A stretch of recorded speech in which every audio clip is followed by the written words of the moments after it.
माता सीता के पिता कौन थे? जानिए माता सीता के 3 पिता।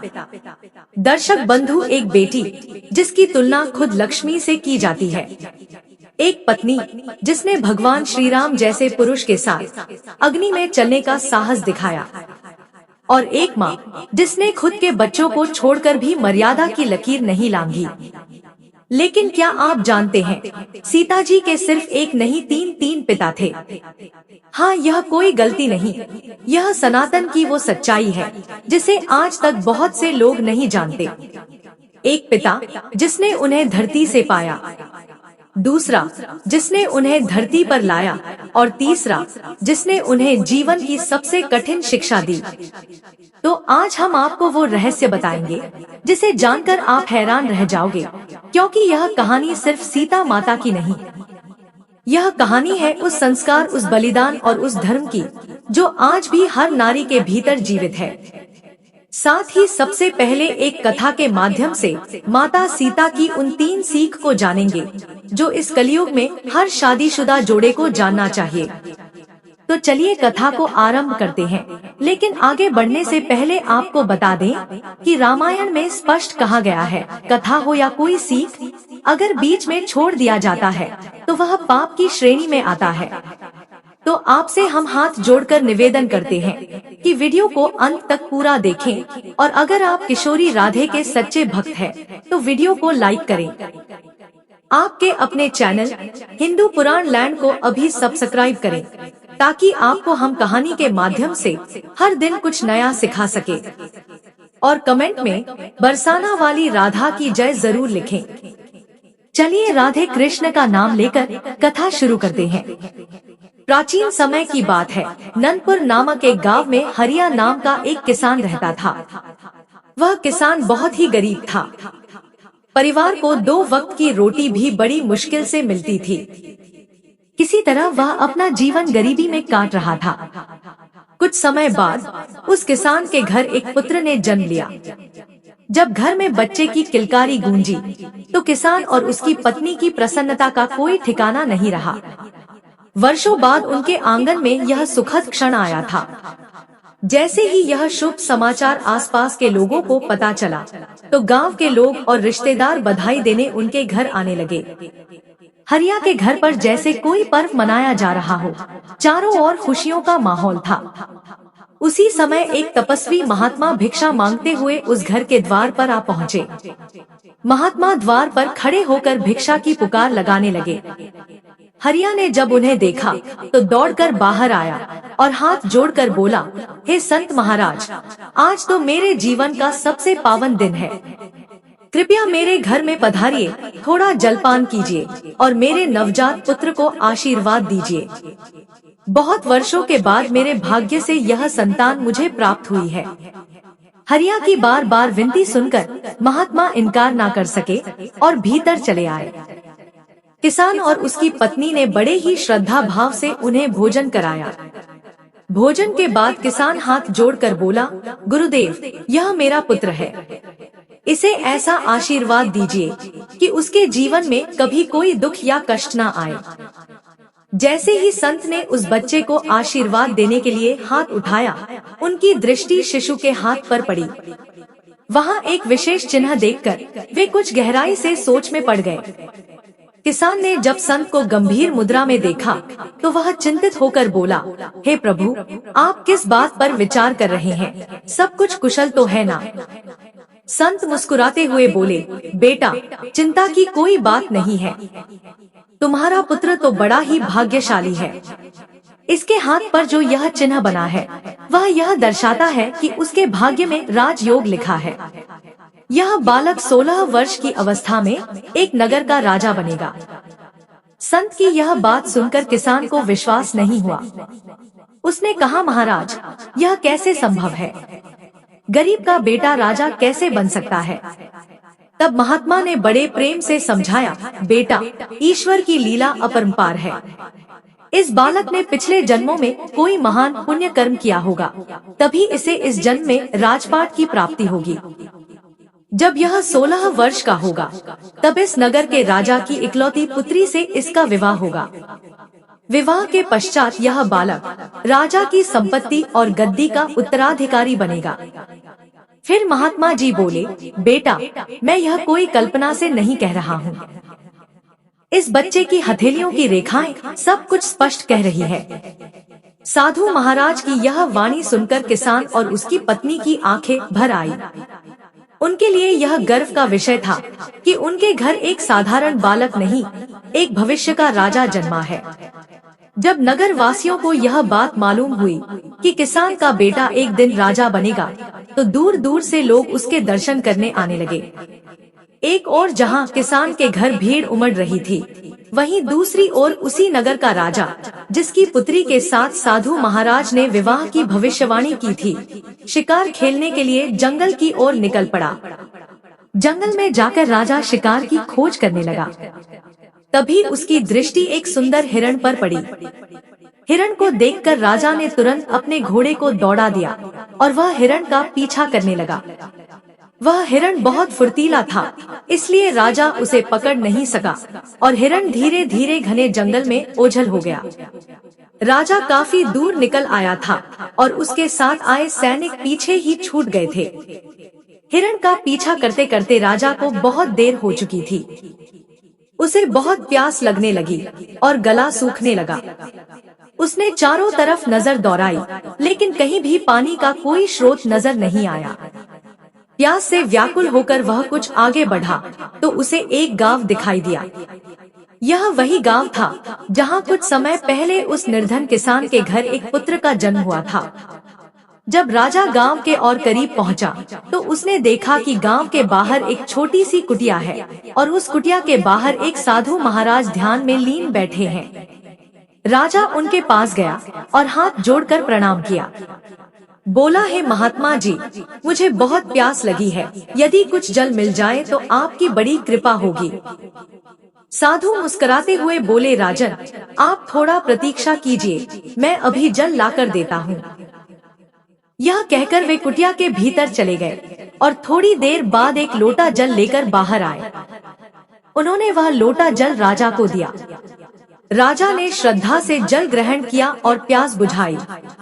जैसे ही वह वहां से चलने को हुआ, उसकी दृष्टि कुछ लोगों पर पड़ी जो झुंड बनाकर किसी ओर जा रहे थे। राजा ने यह देखकर पूछा, हे गुरुदेव, यह सब लोग कहाँ जा रहे हैं? साधु ने शांत भाव से उत्तर दिया, राजन, ये सभी लोग उस किसान के घर जा रहे हैं जहाँ कुछ समय पहले एक पुत्र का जन्म हुआ है। राजा ने आश्चर्य से पूछा, क्या उस बालक में कोई विशेषता है जो सब लोग उसके दर्शन करने जा रहे हैं? साधु ने सौम्य स्वर में कहा, राजन, उस बालक के हाथ में एक दिव्य निशान है। वह संकेत करता है कि वह बालक भविष्य में इस राज्य का राजा बनेगा। यह सुनकर राजा चौंक गया और बोला, महाराज, यह कैसे संभव है? इस राज्य का राजा तो मैं हूँ। मैं किसी गरीब के पुत्र को अपने राज्य का उत्तराधिकारी कैसे बना सकता हूँ? तब महात्मा जी ने बड़े ही गंभीर स्वर में उत्तर दिया, राजन, ना कोई किसी को राजा बनाता है और ना ही रंग। सब कुछ उस परमपिता परमेश्वर की इच्छा से होता है। और जहाँ तक उस बालक के राजा बनने की बात है, तो मैं आपको पूर्व संकेत दे दूं। आज से 16 वर्षों के पश्चात वह बालक आपकी एकमात्र पुत्री से विवाह करेगा और उसके बाद वह इस राज्य का राजा बन जाएगा। राजा ने हैरानी से कहा, महाराज, आप किस पुत्री की बात कर रहे हैं? मेरी तो कोई संतान ही नहीं है। साधु मुस्कुराए और बोले, राजन, अभी नहीं है, परंतु 1 वर्ष के भीतर आपकी रानी के गर्भ से एक कन्या जन्म लेगी। वही कन्या उस किसान के पुत्र की धर्म पत्नी बनेगी और विवाह के पश्चात वह इस नगर की रानी बनेगी और उसका पति राजा। यह सुनकर एक अजीब भाव में राजा डूब गया। उसे एक और यह जानकर प्रसन्नता हुई कि उसके वंश में संतान जन्म लेगी, वो भी एक प्यारी पुत्री होगी। यह सोचकर उसका मन भावुक हो गया। लेकिन जब यह सुना कि उसकी पुत्री का विवाह एक गरीब किसान के पुत्र से होगा, तो उसका हृदय खिन्न हो गया। उसे क्रोध भी आया। राजा मन में विचार करने लगा, मैं एक साधारण किसान के बेटे को अपना दामाद कैसे बना सकता हूँ? यह कभी नहीं हो सकता। और फिर वह महात्मा जी से कहने लगा, आपको क्या लगता है महाराज, मैं अपनी एकमात्र पुत्री का विवाह एक निर्धन किसान के पुत्र से कर दूंगा? यह मैं कदापि नहीं होने दूंगा। महात्मा जी ने राजा की ओर देखकर शांत स्वर में कहा, राजन, जो उस बालक के भाग्य में विधाता ने लिखा है उसे कोई मिटा नहीं सकता। भगवान का लिखा हुआ पत्थर की लकीर होता है, उसमें कोई भी बदलाव नहीं कर सकता। साथियों, उस राजा को अपनी शक्ति और सामर्थ्य पर बहुत घमंड था। उसने क्रोध में आकर कहा, महात्मा जी, चाहे कुछ भी हो जाए, मैं अपनी बेटी का विवाह उस तुच्छ किसान के बेटे से कभी नहीं होने दूंगा। और रही बात विधाता की, तो मुझ में इतनी ताकत है कि मैं उस विधाता के लिखे को भी मिटा दूंगा। महात्मा जी यह सुनकर बस मुस्कुरा दिए और बोले, राजन, मैं भी यही हूँ और आप भी यही हो। पहले समय आने दीजिए, फिर देखेंगे कि कौन किस पर भारी पड़ता है। राजा ने भी ताव में आकर कहा, ठीक है महात्मा जी, समय आने दीजिए, फिर आप स्वयं देखना। यह कहकर राजा ने महात्मा को प्रणाम किया और अपने घोड़े पर सवार होकर महल की ओर लौट गया। महल पहुंचकर राजा गहराई से सोचने लगा कि ऐसा क्या किया जाए जिससे उसकी योजना भी सफल हो जाए और कोई दोष भी ना दे। जैसे कहते हैं ना, सांप भी मर जाए और लाठी भी ना टूटे। पूरा एकांत रात राजा ने इसी सोच में गुजार दी। अंत में एक चालाक उपाय उसके मन में आया। अगली सुबह राजा ने ब्राह्मण का रूप धारण किया और चुपचाप किसान के गांव की ओर चल पड़ा। गांव पहुंचकर वह लोगों से पूछने लगा, भाइयों, वह घर कौन सा है जिसमें हाल ही में एक बालक का जन्म हुआ है? गांव वालों ने सीधे सरल भाव से उस गरीब किसान का घर दिखा दिया। राजा उस घर के सामने गया और बाहर से आवाज लगाई, क्या कोई है? हम भूखे ब्राह्मण हैं, कुछ दान दीजिए। किसान जैसे ही बाहर आया, उसने उस ब्राह्मण रूपी राजा को प्रणाम किया और नम्रता से बोला, बाबा, मैं आपकी क्या सेवा कर सकता हूँ? ब्राह्मण बने राजा ने कहा, बेटा, हमें थोड़ा सा दान दे दो। हम बहुत दूर से आए हैं और हाँ, मैं भाग्य भी देखता हूँ। मुझे लग रहा है कि तुम्हारे घर में कोई पुत्र है और उसके दाहिने हाथ में नीले रंग का निशान भी बना है। किसान ने श्रद्धा से कहा, हाँ बाबा, आपके वचन तो सत्य है। फिर ब्राह्मण ने कहा, हम सब कुछ जानते हैं, अपने पुत्र को बाहर लाओ, मैं उसे देखना चाहता हूँ। किसान विश्वास के साथ अपने पुत्र को बाहर लाया और उसे ब्राह्मण को दिखाया। ब्राह्मण ने गंभीर स्वर में कहा, यदि यह बालक तुम्हारे पास रहेगा तो इसके जीवन में 16 वर्ष की अवस्था में मृत्यु हो जाएगी, लेकिन यदि तुम इसे किसी को दान कर दो तो यह बालक सुरक्षित रहेगा और 16 साल बाद तुम्हें वापस मिल जाएगा। यह सुनकर किसान की आंखों से आंसू बहने लगे। उसने करुण स्वर में कहा, बाबा, मैं अपने बेटे को खुद से दूर कैसे कर सकता हूँ? ब्राह्मण ने बड़ी सहजता से कहा, अगर तुम किसी और को नहीं देना चाहते तो मुझे ही दे दो, मैं इसे अपने पास रखूंगा और जब यह 16 वर्ष का हो जाएगा तब मैं इसे तुम्हें वापस कर दूंगा। राजा ने अपनी बात को और सरल बनाते हुए कहा, भाई, मैं तुम्हारा पुत्र हमेशा के लिए थोड़े ही मांग रहा हूँ। मैं तो बस इतना चाहता हूँ कि जब तक यह बालक 16 वर्ष का ना हो जाए तब तक यह मेरे पास रहे, क्योंकि इसी में इसकी भलाई है। जब इसका विवाह योग्य समय आएगा मैं स्वयं इसे तुम्हें लौटा दूंगा। फिर उसके बाद तुम अपने पुत्र के साथ सुखपूर्वक जीवन बिता सकते हो। साथियों, सीधा सादा किसान जब इस ब्राह्मण रूपी राजा की बातें सुनता है तो उसे सब सत्य प्रतीत होता है। उसे नहीं पता होता कि यह कोई असाधारण ब्राह्मण नहीं बल्कि उसी राज्य का राजा है और जो बातें वह कह रहा है उनके पीछे कोई गहरा रहस्य और स्वार्थ छिपा हुआ है। किसान धीरे धीरे अपनी पत्नी के पास गया और भावुक स्वर में बोला, भाग्यवान, हमारे द्वार पर एक बहुत ही दयालु और साधु प्रवृत्ति के ब्राह्मण पधारे हैं। वे कह रहे हैं कि यदि यह बालक हमारे पास रहा तो जब यह 16 वर्ष का होगा तब इसकी मृत्यु निश्चित है। वे चाहते हैं कि वे ही इस बालक का पालन पोषण करें ताकि उसका जीवन बच सके। पति की यह बात सुनकर किसान की पत्नी पहले तो घबरा गई और मना करने लगी, लेकिन जब किसान ने समझाया कि ब्राह्मण यह बच्चा सदा के लिए नहीं केवल कुछ वर्षों के लिए ले जाना चाहते हैं और समय आने पर वापस लौटा देंगे, तो यह सुनकर पत्नी भी भारी मन से सहमत हो गई। दोनों पति पत्नी अपने लाल को गोद में लेकर घर के बाहर आए। उस ब्राह्मण वेशधारी राजा को बालक सौंपते हुए उन्होंने करुण स्वर में कहा, हे ब्राह्मण देव, हम अपना बच्चा आपको दे रहे हैं, पर हमारी एक विनम्र शर्त है। राजा, जो ब्राह्मण के भेष में था, बोला, कहिए देवी, आपकी क्या शर्त है? किसान की पत्नी ने आंखों में आंसू लिए कहा, जब हमारा बेटा 16 वर्ष का हो जाए तो आप उसे हमें लौटा देना। यदि आप यह वचन दे तभी हम यह बालक आपको सौंप सकते हैं। राजा ने झूठे नम्र भाव से कहा, देवी, मुझे आपकी सारी शर्तें स्वीकार है। जब यह बालक विवाह योग्य हो जाएगा तब मैं स्वयं इसे आपको लौटा दूंगा। अब आप विलंब ना करें और यह बालक मुझे सौंप दीजिए। मैं इसका वैसा ही ध्यान रखूंगा जैसा एक पिता अपने बच्चे का रखता है। इस प्रकार मासूम किसान दंपति अपने पुत्र की भलाई के लिए उसे ब्राह्मण बने राजा को सौंप देते हैं। राजा मन ही मन बहुत प्रसन्न था, क्योंकि उसकी योजना अब पूरी हो रही थी। राजा बालक को लेकर नदी की ओर बढ़ता है। नदी के किनारे पहुँचते ही उसके भीतर का क्रूर विचार जाग उठता है।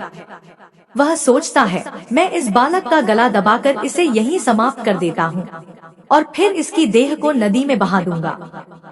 परंतु जैसे ही उसने उस मासूम बालक का निष्पाप चेहरा देखा, उसके हृदय में एक झटका सा लगा। वह भीतर से कांप गया।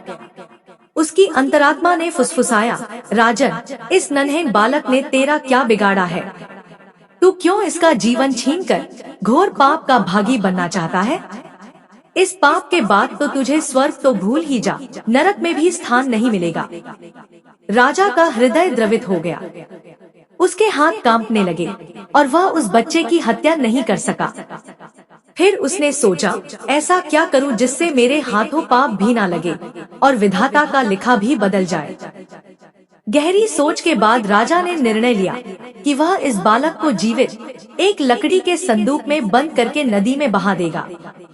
ऐसा करने से वह बालक की हत्या का दोषी भी नहीं कहलाएगा और भविष्य में उसकी पुत्री का विवाह भी नहीं हो सकेगा। राजा ने एक विशेष लकड़ी का संदूक बनवाया जिसमें हवा भी आती जाती रहे और वह पानी में डूबे भी नहीं। फिर उस निर्दोष बालक को संदूक में सुलाया और अपने हाथों से उस संदूक को बहती नदी में प्रवाहित कर दिया। राजा अब अपने महल की ओर लौट पड़ा। उसका मन बहुत प्रसन्न था। उसे लग रहा था कि आज उसने विधाता की लकीर को मिटा दिया है।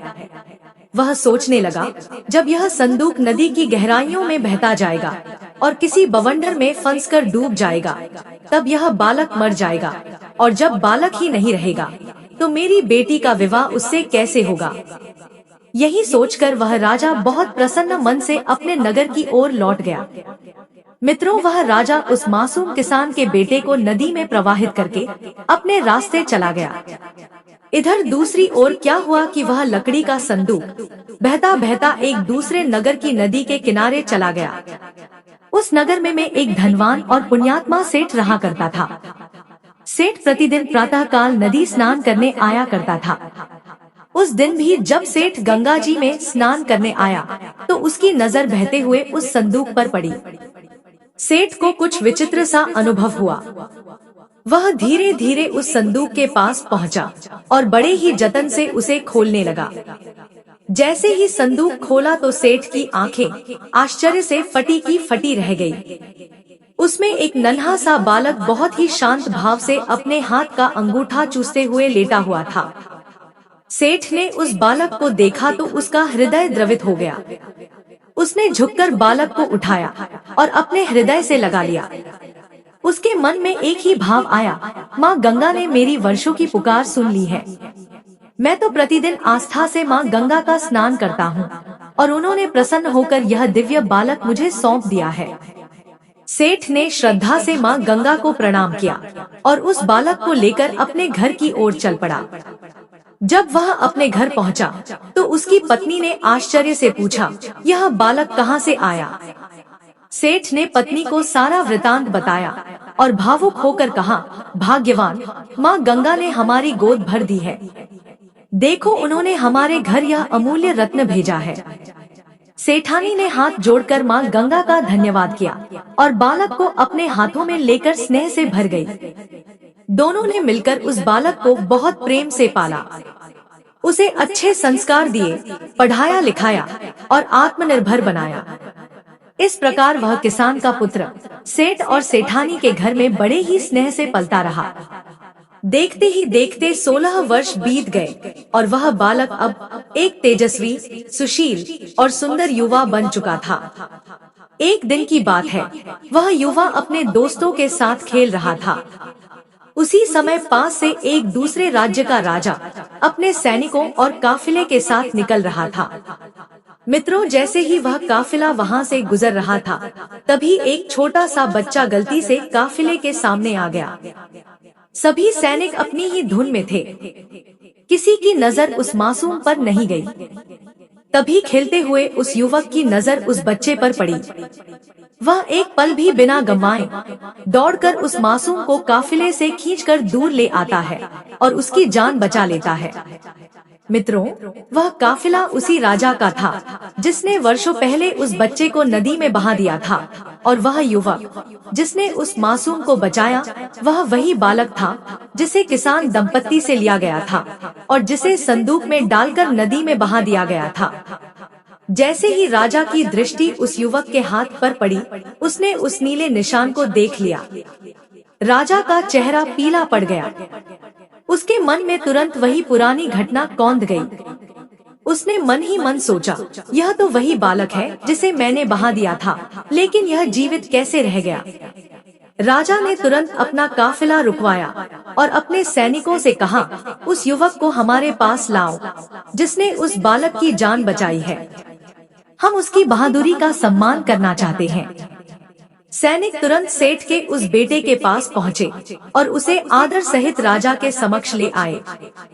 जब वह युवक राजा के सामने पहुंचा, तो उसने हाथ जोड़कर आदर पूर्वक कहा, महाराज प्रणाम, आप कौन हैं और आपने मुझे क्यों बुलाया है? राजा बोला, बेटा, हम पड़ोसी राज्य के राजा हैं।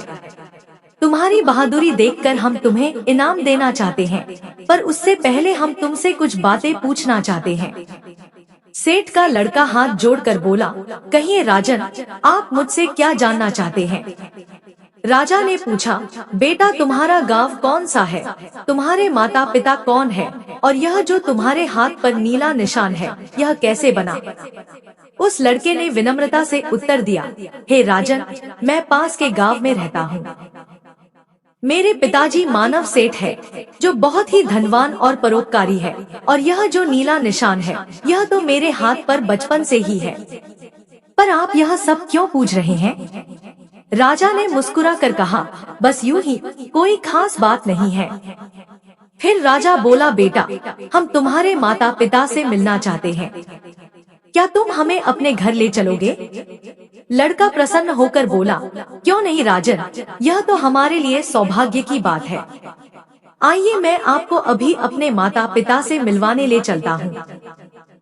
इस प्रकार राजा इस बात की पुष्टि करने के लिए कि यह वही बालक है जिसे उसने कभी नदी में बहा दिया था, उस युवक के साथ वह सेठ के घर पहुँचता है।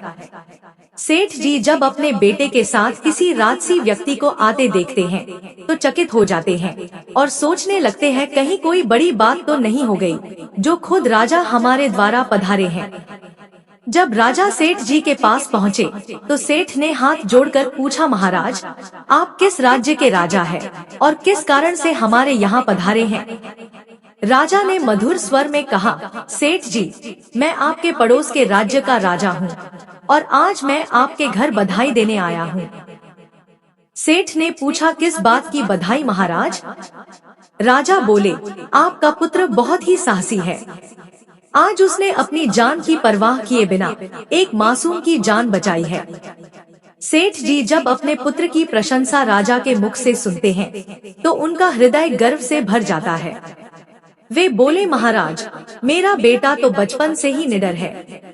जब से यह हमें मिला है तब से हमारे घर में केवल सुख और समृद्धि आई है।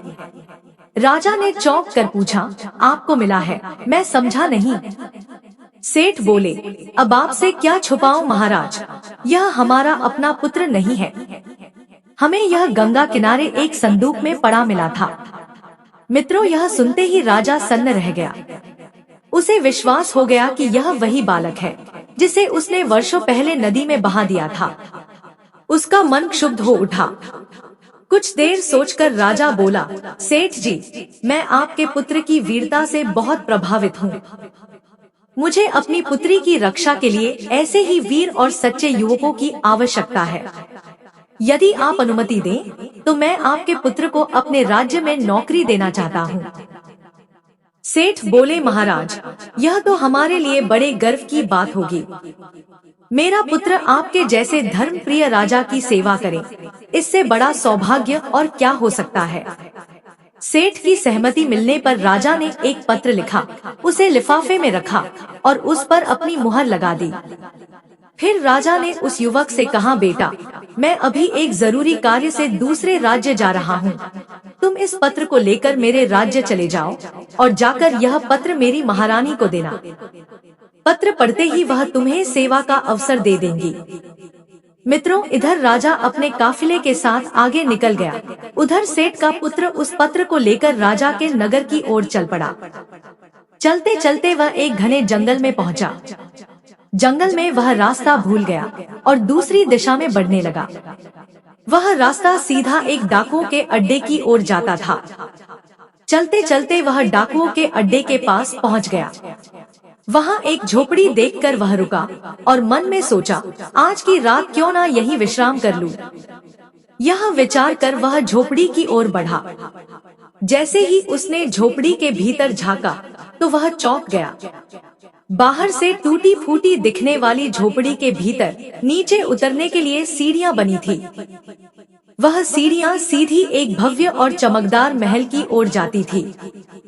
मित्रों, जैसे ही वह युवक सीढ़ियां उतरकर नीचे पहुंचा तो उसने देखा कि एक वृद्धा रसोई में बैठी हुई भोजन बना रही है। जब उस बुजुर्ग माँ की दृष्टि उस युवक पर पड़ी तो वह चौंक गई और बोली, बेटा, तुम कौन हो, कहाँ से आए हो और बिना अनुमति के इस स्थान में कैसे आ गए। सेठ के पुत्र ने हाथ जोड़कर विनम्रता से कहा, मैं यहाँ रास्ता भटक गया हूँ और अनजाने में आपके पास आ पहुँचा हूँ। यदि आप कृपा करके मुझे एक रात के लिए यहाँ ठहरने दें तो आपकी बहुत बड़ी मेहरबानी होगी। मैं वचन देता हूँ कि प्रातः होते ही यहाँ से चला जाऊंगा। उस मासूम की बात सुनकर वृद्धा का मन थोड़ा पिघल गया, लेकिन वह चिंतित होकर बोली, बेटा, मुझे तो कोई आपत्ति नहीं, परंतु तुम नहीं जानते कि जहाँ तुम खड़े हो यह स्थान डाकुओं का अड्डा है। यदि उन्हें यह ज्ञात हो गया कि कोई अनजान बालक हमारे अड्डे में आया है तो वे तुम्हें जीवित नहीं छोड़ेंगे। सेठ का बेटा हाथ जोड़कर करुण स्वर में बोला, मैया, रात काफी हो चुकी है और जंगल का रास्ता मुझे ज्ञात नहीं। यदि मैं बाहर गया तो जंगली पशु मुझे अपना आहार बना लेंगे। अब आप ही मेरी रक्षा का कोई मार्ग बताइए।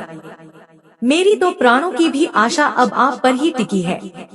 उस माँ जैसे वृद्धा का हृदय द्रवित हो गया।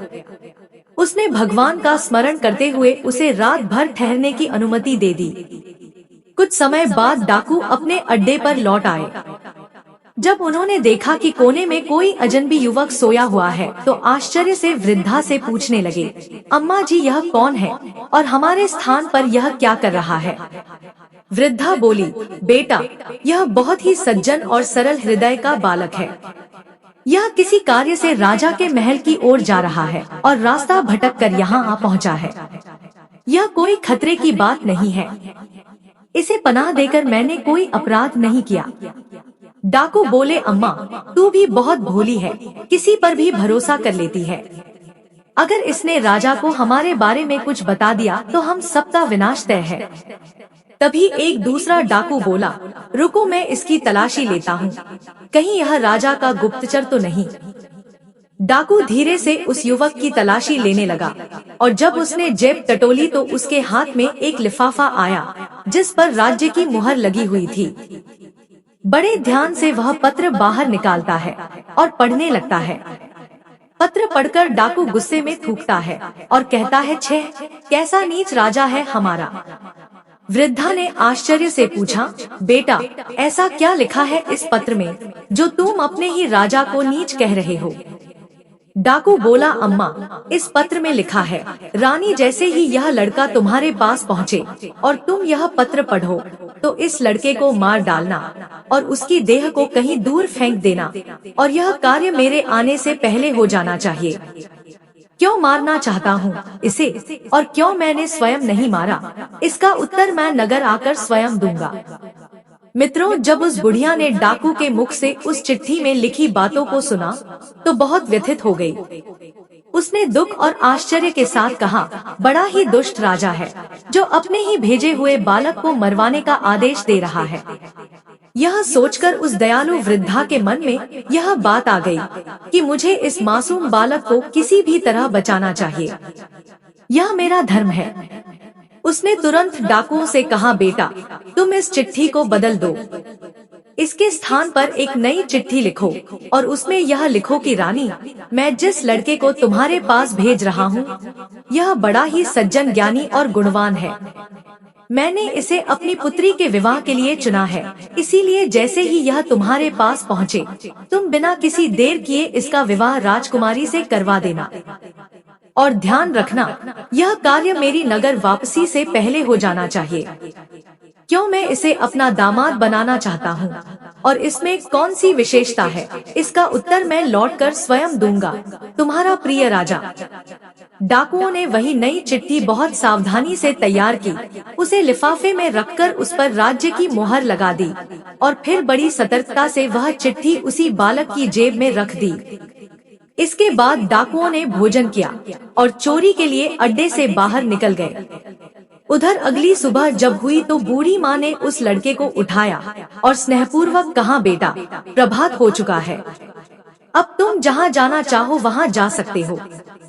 सेठ के पुत्र ने झुककर बुढ़िया के चरणों में प्रणाम किया और मार्ग पूछा और आशीर्वाद लेकर अपनी मंजिल की ओर चल पड़ा। कुछ समय बाद वह युवक राजमहल पहुंचा और महारानी के सामने उपस्थित हुआ।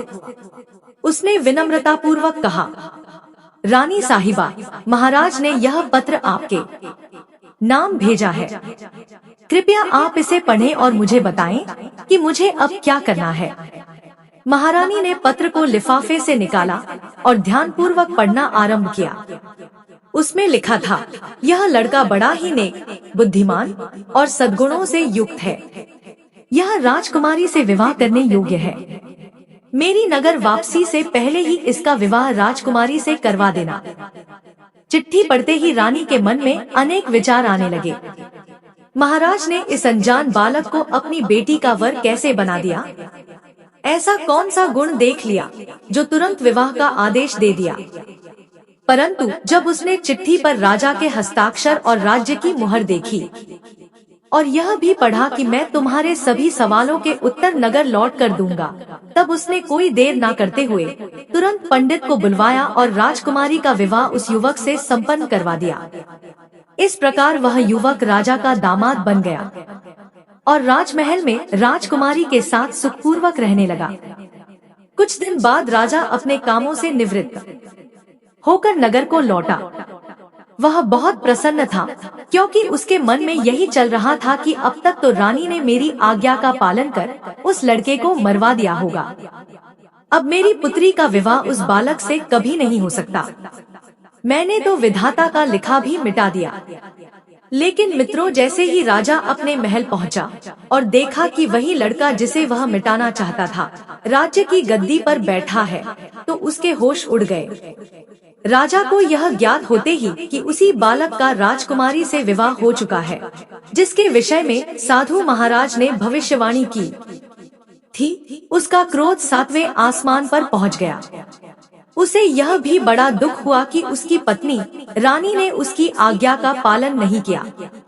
राजा ने महारानी से कठोर स्वर में पूछा, जब मैंने तुम्हें इस लड़के को समाप्त करने का आदेश दिया था, तब तुमने इसका विवाह राजकुमारी से क्यों करवा दिया? राजा की यह बात सुनकर महारानी शांत भाव से बोली, महाराज, मैंने तो वही किया जैसा आपने अपने पत्र में लिखा था। इसमें मेरी क्या गलती है? राजा ने क्रोध में आकर कहा, चिट्ठी लाओ, मैं स्वयं देखता हूँ। महारानी भीतर गई और वह पत्र लेकर आई। राजा ने जैसे ही लिफाफा खोला और उसमें लिखी बातें पढ़ी तो उसके नेत्र आश्चर्य से फैल गए, क्योंकि उसमें तो कुछ और ही लिखा था। यह देखकर राजा का क्रोध और बढ़ गया। उसने सैनिकों से कहा, जाओ और जिस लड़के से राजकुमारी का विवाह हुआ है उसे पकड़कर मेरे सामने लाओ। सैनिकों ने तुरंत आज्ञा का पालन किया और उस युवक को, जो किसान का पुत्र था, राजा के समक्ष ले आए।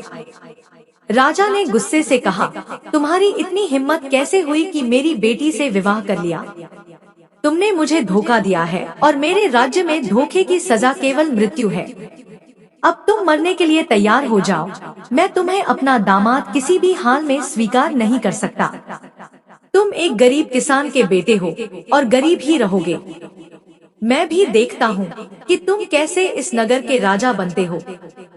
मित्रों, राजा की यह बात सुनकर वह युवक हाथ जोड़कर बोला, महाराज, मैं तो कुछ भी नहीं जानता। मैंने आपको कोई धोखा नहीं दिया है।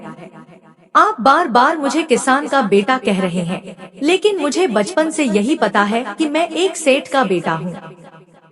राजा ने कठोर स्वर में कहा, अब मुझे अपनी बातों में उलझाने की कोशिश मत करो। आज का दिन तुम्हारे जीवन का अंतिम दिन होगा। यह कहकर राजा ने तलवार उठाई। राजा जैसे ही तलवार उठाता है, राजकुमारी दौड़कर आ जाती है और अपने पति के सामने खड़ी हो जाती है। वह कहती है, पिताजी, यह मेरे पति है, मेरे स्वामी है। इन्हें मारने से पहले आपको अपनी पुत्री को मारना होगा।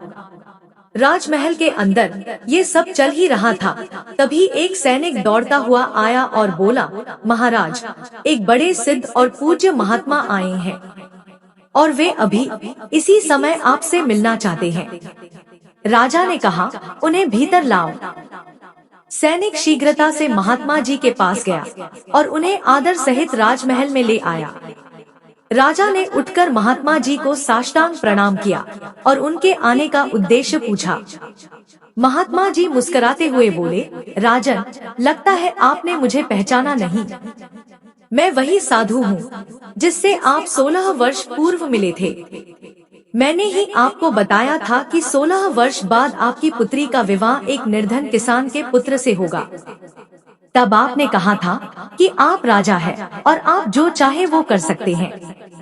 लेकिन देखा राजन, भाग्य की लेखनी को कोई नहीं मिटा सकता। राजा ने हाथ जोड़कर कहा, गुरुदेव, आप सत्य कह रहे हैं। मैं समझ गया हूँ कि कोई भी मनुष्य ना किसी का भाग्य बदल सकता है और ना ही टाल सकता है। विधि का विधान अटल है। मैं अब अपनी हार स्वीकार करता हूँ। महात्मा जी बोले, राजन, जो विधाता ने लिखा है वही होकर रहता है। अब तुम इस बालक को अपना दामाद स्वीकार करो और पूरे राज्य का भार इसे सौंप दो। यही प्रभु की इच्छा है और इसमें ही तुम्हारा कल्याण है। मित्रों, राजा ने अपनी सारी भूल स्वीकार की और अपने मन के अभिमान को त्याग दिया। उसने किसान के बेटे को अपना दामाद मानकर राज्य का उत्तराधिकारी बना दिया। पूरा नगर राजा की इस उदारता और धर्म बुद्धि की प्रशंसा करने लगा। लोग कहने लगे, देखो कैसा महान राजा है जिसने अपनी बेटी का विवाह एक साधारण युवक से किया और उसे ही अपना उत्तराधिकारी बना दिया। उधर किसान का बेटा, जो अब राजा बन चुका था, वह भी भक्ति, सच्चाई और न्याय से राज्य का संचालन करने लगा और सबके दिलों में बस गया। राजा ने सोचा, मैंने चाहे जितनी भी कोशिश की, लेकिन अंत में हुआ वही जो विधाता ने पहले से तय कर रखा था। मित्रों, इस कथा से हमें यह सीख मिलती है कि कुछ बातें हमारे वश में नहीं होती है। वे पहले से ही तय होती है, जिन्हें हम चाहे भी तो बदल नहीं सकते। इसलिए हमें ईश्वर की लीला पर विश्वास रखना चाहिए और जो हो रहा है उसमें उसका कोई गहरा उद्देश्य मानना चाहिए। दर्शक बंधु, इस कथा से हम माता सीता की उन 3 अनमोल सीख को सीखेंगे, जिसे इस कलयुग में हर मनुष्य को अपने जीवन में उतारना चाहिए। पहली सीख, विधाता की रचना कोई नहीं बदल सकता। राजा ने लाख कोशिश की, चालाकियां की, कपट किया, लेकिन हुआ वही जो ऊपर बैठा विधाता पहले ही लिख चुका था। जिससे विवाह होना था उससे ही विवाह हुआ, क्योंकि साथियों, विधि का विधान कोई नहीं मिटा सकता। रामायण में भी यही सब हमें दिखाई देता है। रावण ने अपने बल पर, अपने अहंकार पर भरोसा किया, लेकिन अंत में राम के बाण ने उस अहंकारी रावण को वही दिखाया जो उसके भाग्य में पहले से लिखा था। यही सच्चाई है, जो ऊपर वाला चाहता है वही होकर रहता है। दूसरी सीख, सत्य और धर्म की राह कभी खाली नहीं जाती। एक सीधा सादा किसान का बेटा, जो ना तो कुछ जानता था ना किसी से बैर रखता था, बस सच्चाई के साथ जीवन जीता रहा, और प्रभु ने उसे उसी गद्दी पर बैठा दिया जहां बैठने का सपना बड़े बड़े राजाओं ने देखा था। रामायण में प्रभु श्री राम भी यही करते हैं। वनवास मिला, तकलीफें मिली, मगर उन्होंने धर्म नहीं छोड़ा, सच नहीं छोड़ा, और इसी सत्य की ताकत ने उन्हें विजयी बनाया। यही सीख है, जो सत्य के साथ चलता है, वो चाहे कितना भी अकेला क्यों ना हो, अंत में वही विजयी कहलाता है। तीसरी सीख, अहंकार का नाश निश्चित है। राजा को लगा कि वो सब कुछ कर सकता है, वह विधाता से भी टकरा सकता है, लेकिन साथियों, अहंकार से बड़ा कोई पाप नहीं। रामायण में रावण ने भी यही किया। शक्ति थी, ज्ञान था, लेकिन विनम्रता नहीं थी, इसलिए अंत में उसका सर्वनाश हो गया। क्योंकि जब जब कोई अपने आप को भगवान समझने लगता है, तब तब भगवान स्वयं अवतार लेते हैं उसे मिटाने के लिए। दर्शक बंधु, कथा यही खत्म नहीं होती। अभी हम यह भी जानेंगे, आखिर माता सीता के 3 पिता कैसे हुए, क्या था इसके पीछे का रहस्य। प्रिय दोस्तों, बात उस समय की है जब श्रीवास्तव नगरी दुख और भय से घिर गई थी। तब एक दिन रावण वन की ओर गया, जहां परम तपस्वी ऋषि मुनि अपनी कुटिया में भगवान के भजन और तपस्या में लीन थे। रावण वहां पहुंचा और उनसे कर यानी टैक्स मांगने लगा। लेकिन आप सभी जानते हैं कि साधु संतों के पास धन दौलत नहीं होती, उनके पास तो बस एक कंबल, एक कमंडल और प्रभु की भक्ति ही सबसे बड़ा खजाना होती है। जब रावण ने उनसे कर मांगा, तो वे विनम्रता से बोले, हे रावण, हमारे पास धन कहाँ है, हम तो साधु हैं, भगवान की सेवा ही हमारा जीवन है, फिर तुम हमसे कर क्यों मांगते हो। यह सुनकर रावण क्रोधित हो गया। कहते हैं कि उसने निर्दोष ऋषियों पर अत्याचार किया, उनके शरीर कटवाए और उनके शरीर से रक्त निकलवाया। उस समय रावण का हृदय पूरी तरह से कठोर और क्रूर बन चुका था। इसके बाद रावण आगे बढ़ा और एक दूसरी कुटिया पर पहुंचा। वहां एक घड़ा रखा हुआ था। उस स्थान पर रहने वाले संत प्रतिदिन उस घड़े में थोड़ा थोड़ा दूध अर्पित करते थे। वे इसे माता लक्ष्मी का अतिथि मानकर सेवा करते थे, ताकि उनका आशीर्वाद प्राप्त हो। लेकिन उस समय ऋषि वहां उपस्थित नहीं थे। रावण ने वह पवित्र घड़ा उठा लिया और उसमें तपस्वियों का रक्त भरवा दिया। फिर वह वहां से जाने लगा। तभी दूर से आवाज आई, रावण, तूने तब से बल तो प्राप्त किया, लेकिन अहंकार में तू अंधा हो गया। तूने जो हमारे साथ अन्याय किया है, यही घड़ा, यही रक्त, यही तेरे विनाश का कारण बनेगा। और जहाँ कहीं भी तू इस रक्त को रखेगा, वहाँ अकाल पड़ेगा, धरती बंजर हो जाएगी, अन्न जल लुप्त हो जाएगा। परंतु अभिमानी रावण ने इस श्राप को हल्के में लिया और वह घड़ा लेकर आगे बढ़ गया। अब आगे जानिए कैसे उस श्राप ने रावण के पूरे साम्राज्य को संकट में डाल दिया। प्रिय दोस्तों, रावण ने ऋषियों के रक्त से भरे उस घड़े को अपने महल के एक कमरे में रखवा दिया और अपनी पत्नी मंदोदरी से कहा, यह एक विषैला और रहस्यमय पदार्थ है, इसे इस कमरे में बंद कर दो और कभी इसे मत खोलना और किसी को भी अंदर मत जाने देना। मंदोदरी ने रावण की बात मान ली और वह कमरा सदा के लिए बंद करवा दिया। रावण का स्वभाव विलासी हो चला था। वह वन विहार के बहाने जंगलों में जाता और अन्य स्त्रियों के साथ समय बिताता। एक दिन मंदोदरी को यह कठोर सत्य ज्ञात हुआ कि उसका पति रावण उसके होते हुए भी दूसरी स्त्रियों के साथ समय बिताता है। यह जानकर वह टूट गई। उसने सोचा, जब मेरे होते हुए भी रावण को दूसरों की आवश्यकता है, तो फिर मेरे जीवन का क्या अर्थ है। मुझे इस धरती पर जीवित रहने का कोई हक नहीं। और उसने मृत्यु का विचार कर लिया। अब आगे जानिए कैसे मंदोदरी ने इस पीड़ा से जूझने का निर्णय लिया। प्रिय दोस्तों, यह बात सत्य है कि एक नारी अपने घर में सब कुछ सह सकती है, चाहे धन की कमी हो या कठिन परिस्थितियां हो, वह मेहनत करके जीवन चला सकती है। लेकिन अगर उसका पति किसी और स्त्री के साथ जुड़ जाए, तो यह बात वह कभी नहीं सह सकती। यही कारण था कि मंदोदरी को गहरा आघात पहुंचा। उसने सोचा, जब मेरे होते हुए भी रावण पराई स्त्रियों के साथ है, तो मेरा अस्तित्व व्यर्थ है। वह आत्महत्या करने का निश्चय कर बैठी। उसे स्मरण आया कि कुछ समय पहले रावण एक घड़े में कोई विषैला पदार्थ लाया था और उस घड़े को एक गुप्त कमरे में बंद करवा दिया था। रावण ने चेतावनी दी थी कि उस कमरे को कभी ना खोला जाए और उसमें प्रवेश ना किया जाए।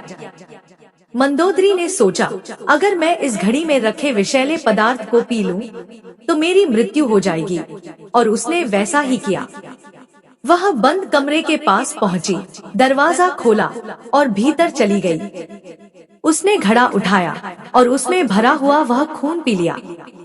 लेकिन वह मरी नहीं, बल्कि कुछ समय बाद उसे लगा कि वह गर्भवती हो गई है। अब आगे जानिए इस रहस्य से क्या प्रकट हुआ। प्रिय दोस्तों, मंदोदरी अब पहले से भी ज्यादा दुखी और बेचैन हो गई। वह सोचने लगी, अगर रावण को यह पता चल गया कि मैं गर्भवती हूँ, तो वह मुझ पर आरोप लगाएगा। मेरा जीवन मृत्यु से भी बुरा हो जाएगा। तब मंदोदरी ने एक उपाय सोचा। उसने अपने पति रावण को प्रसन्न करने की कोशिश की और बोली है, स्वामी, मैंने सुना है कि जब आप गर्जना करते हैं तो स्त्रियों के गर्भ गिर जाते हैं। मेरी भी इच्छा है कि मैं आपकी यह गर्जना सुनूं। रावण ने उत्तर दिया, यह सत्य है कि जब मैं जोर से गर्जना करता हूँ तो स्त्रियों का गर्भ गिर जाता है, लेकिन तुम ऐसा क्यों चाहती हो? मंदोदरी बोली, स्वामी, यह हमारी हृदय की इच्छा है। कृपया हमें यह चमत्कार दिखाइए। रावण मंदोदरी की बातों में आ गया और उसने पूरी शक्ति से गर्जना की। उसी समय मंदोदरी का गर्भ गिर गया। रावण गर्जना करके वहां से चला गया। मंदोदरी ने उस गिरे हुए गर्भ को उठाया और उसे उसी घड़े में रख दिया जिसमें पहले आश्रम मुनियों का रक्त था।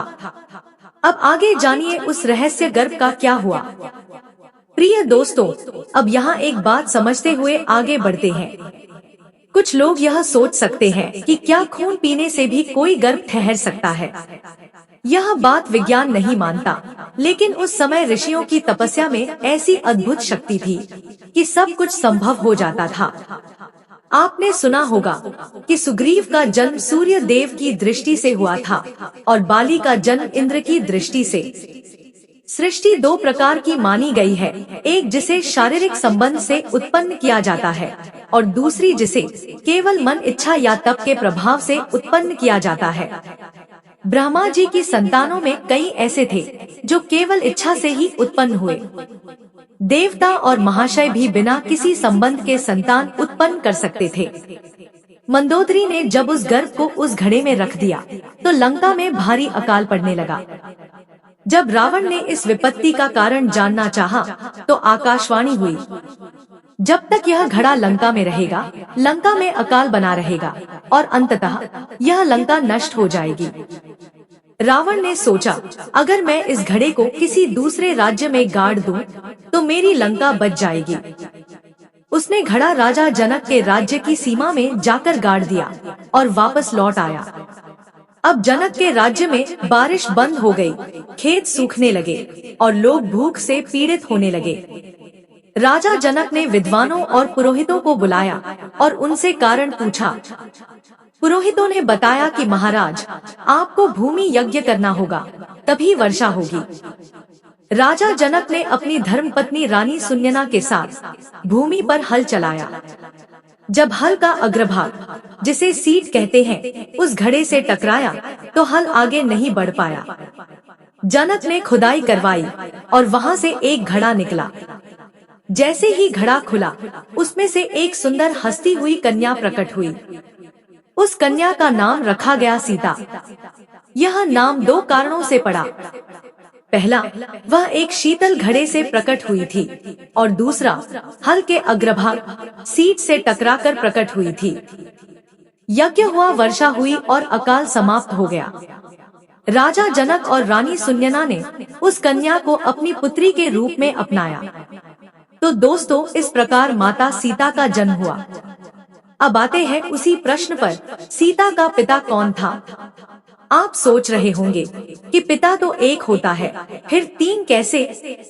आश्चर्य मत कीजिए, शंका मत कीजिए। सीता के पहले पिता थे वे आर्ष मुनि, जिनका तपोबल, जिनकी तपस्या और जिनके रक्त से सीता उत्पन्न हुई, इसलिए सीता उन्हीं की पुत्री मानी जाती है। अब जानिए सीता के दूसरे और तीसरे पिता कौन थे। दूसरे पिता थे रावण, क्योंकि उसी के कारण मंदोदरी ने वह रक्त पिया था जिससे गर्भ ठहरा। मंदोदरी रावण की पत्नी थी और पत्नी के गर्भ में जो संतान होती है वह समाज में पति की संतान मानी जाती है, इसलिए सीता रावण की भी पुत्री कही जाती है। सीता के तीसरे पिता राजा जनक थे। प्रश्न आता है, जनक जी कैसे पिता हुए? तो इसका उत्तर यही है कि राजा जनक ने माता सीता को घड़े से प्राप्त किया था और उनका लालन पालन संरक्षण किया। जनक की दृष्टि में सीता धरती से उत्पन्न हुई थी। जिस तरह पालने वाला भी पिता होता है, उसी तरह जनक जी ने भी सीता को अपनी संतान के रूप में अपनाया। जैसे भगवान श्री कृष्ण के भी दो पिता माने जाते हैं, एक वसुदेव जी जिनसे उनका जन्म हुआ था और दूसरे बाबा नंद जिन्होंने उन्हें पाला पोषा। उसी प्रकार माता सीता के भी तीन पिता माने गए। पहले आश्रम के ऋषि, जिनके तपस्वी रक्त से सीता का जन्म संभव हुआ। दूसरे रावण, क्योंकि उनकी पत्नी मंदोदरी ने गर्भ धारण किया। तीसरे राजा जनक, जिन्होंने उन्हें अपनी पुत्री बनाकर उनका पालन पोषण किया। तो प्रिय साथियों, इस प्रकार माता सीता के तीन पिता हुए। आपकी इस बारे में क्या राय है, जरूर हमें बताएं। अगर आपको इस कथा में कोई और रहस्य मालूम हो या आप इस प्रसंग को लेकर किसी प्रकार की शंका रखते हो, तो कृपया कमेंट बॉक्स में अवश्य लिखें। हमारा उद्देश्य यही है कि हम रामायण और पुराणों के अनसुने और अद्भुत रहस्यों को आप तक श्रद्धा और भक्ति के साथ पहुंचाएं। लेकिन एक विनम्र अनुरोध है, तर्क और विचार विमर्श अवश्य करें, परंतु आप शब्द या गलत भाषा का प्रयोग ना करें, क्योंकि ज्ञानी और भक्त जन एक दूसरे का सम्मान करते हैं। हम सभी यहाँ ज्ञान बांटने और प्रभु की महिमा का गुणगान करने के लिए हैं, ना कि किसी पर टिप्पणी करने के लिए। आगे भी अगर आप ऐसी ही शिक्षाप्रद कहानी सुनना चाहते हैं, तो प्लीज आपके अपने चैनल हिंदू पुराण लैंड को अभी सब्सक्राइब करें और किशोरी राधे के सच्चे भक्त कमेंट बॉक्स में राधे कृष्ण के नाम का जयकारा अवश्य लगाएं। बोलिए बरसाना वाली किशोरी की जय, द्वारकाधीश की जय।